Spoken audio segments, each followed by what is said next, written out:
안녕하세요. 혹시 요즘 퇴직 이후의 삶에 대해 고민하고 계시나요? 저도 한때는 은퇴하면 마음껏 쉬고 가족들과 좋은 추억 쌓고 취미 생활도 제대로 해봐야지 하고 낭만적인 상상만 했었어요. 그런데 정작 주변 선배들이 퇴직하고 나서 겪는 상황을 보니까 그게 그렇게 간단한 이야기가 아니더라고요. 노후 월급이라 부르는, 즉 매달 내가 받아 쓸 수 있는 돈이 어느 정도 되느냐에 따라 인생 이막이 완전히 달라지니까요. 오늘은 퇴직 후 월 500만 원이 없으면 이렇게 망합니다. 라는 다소 자극적인 제목을 빌려 왜 이 정도의 수입이 필요한지 함께 생각해 보고자 해요. 실제로 주변에서 만난 세 가지 사례를 소개해 드릴 테니 내 상황과 비교해 보면서 한번 들어보시면 어떨까 싶습니다. 1. 무작정 여행만 꿈꾸던 60대 김 씨의 사례. 사례 배경. 김 씨는 35년간 대기업에서 성실하게 근무하다가 60세에 퇴직했어요. 퇴직 직전 연봉이 꽤 높았기 때문에 이제 퇴직하면 푹 쉬면서 세계 여행 다녀야지 하고 설렘이 가득했죠. 문제 발생. 하지만 막상 퇴직금과 국민연금 외에는 별도의 투자나 재테크가 없었어요. 게다가 살던 집에 대출이 좀 남아 있어서 매달 이자를 내야 했고요. 처음 12년은 퇴직금으로 버티면서 가까운 나라들을 여행 다녔는데 어느 순간 통장 잔고가 급속도로 줄어드는 걸 느꼈다고 해요.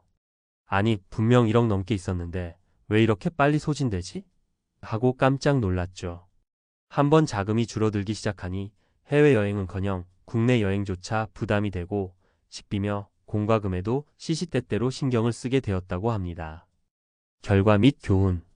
이렇게 월 500만 원 정도의 수입이 꾸준히 들어오지 않으니까 은퇴 후에 로망이 한순간에 무너진 거예요.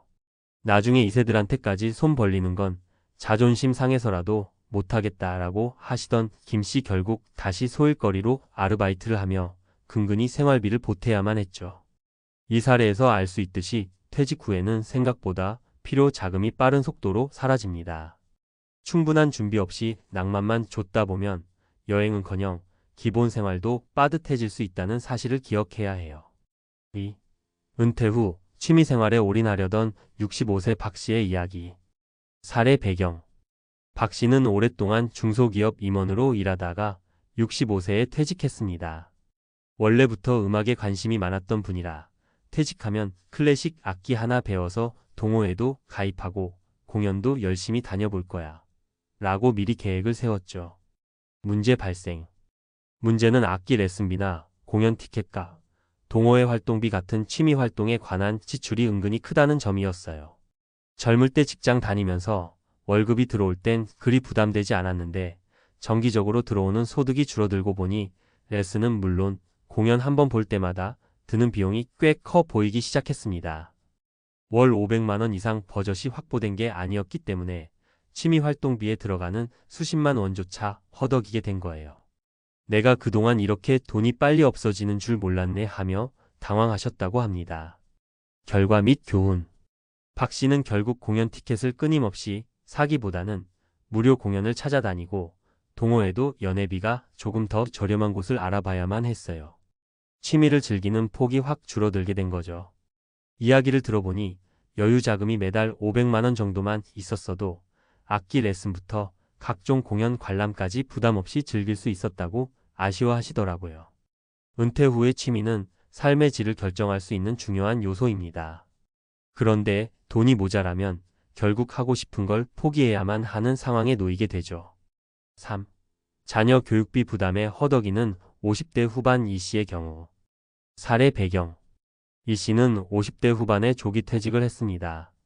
생각보다 회사가 구조 조정을 일찍 실시하는 바람에 본인이 원치 않아도 회사를 떠나게 된 거죠.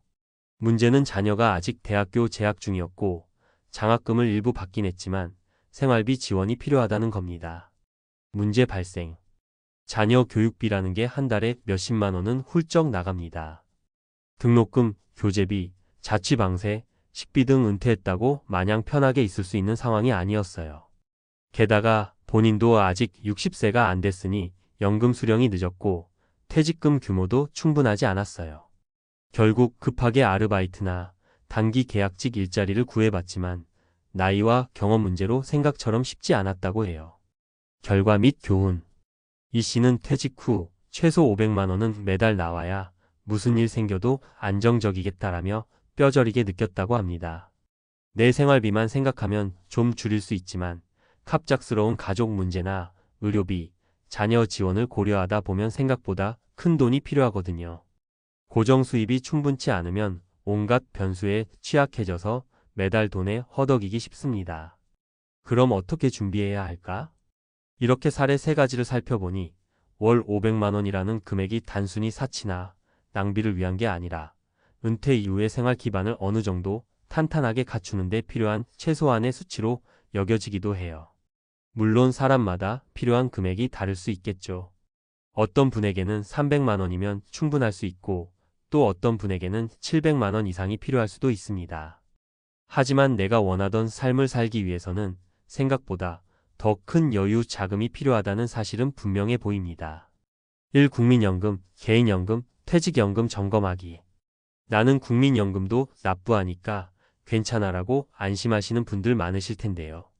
국민연금이 생각보다 금액이 적을 수 있어요. 미리 예상 연금 수령액을 확인하고 부족하다 싶으면 개인연금이나 IRP 개인형 퇴직연금 등을 추가로 준비하시는 게 좋습니다. 이 지출 구조부터 파악하고 조정하기.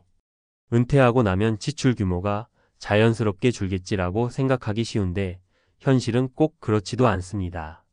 매달 꼭 빠져나가는 식비, 관리비, 교통비, 그리고 여러 의외의 지출까지 꼼꼼히 따져봐야 해요.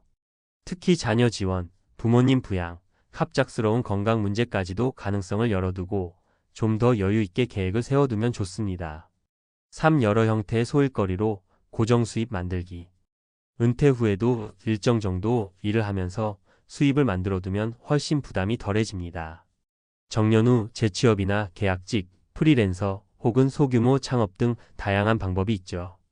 너무 무리하지 않는 선에서 내가 재능 있는 분야나 인맥을 활용해 볼 수 있는 방법이 있는지 찾아보시면 도움이 돼요.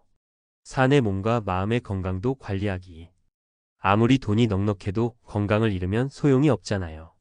게다가 병원비나 간병 비용 등은 생각보다 훨씬 큰 부담이 될 수 있어요. 지금부터라도 운동 습관, 식습관, 정기검진 등을 챙기면 나중에 불필요한 비용을 줄일 수 있겠죠. 마무리하며 오늘은 주변에서 흔히 볼 수 있는 3가지 사례를 통해 퇴직 후 월 500만 원 정도의 가용 자금이 왜 필요한지 이야기를 나눠봤습니다. 사실 어떤 금액이든 절대적인 답이 있는 건 아니에요. 중요한 건 내가 은퇴 후에 어떤 삶을 살고 싶은가를 구체적으로 그려보고 그에 맞춰 미리 재정 계획을 세우는 거죠. 나중에 인생 이막에 들어섰을 때 아이고 괜히 준비 부족해서 하고 싶은 것도 못하고 이렇게 고생하네 하고 후회하기보다는 그래 그래도 미리 준비해 놓아서 다행이다 하라고 편안하게 웃을 수 있으면 좋겠습니다.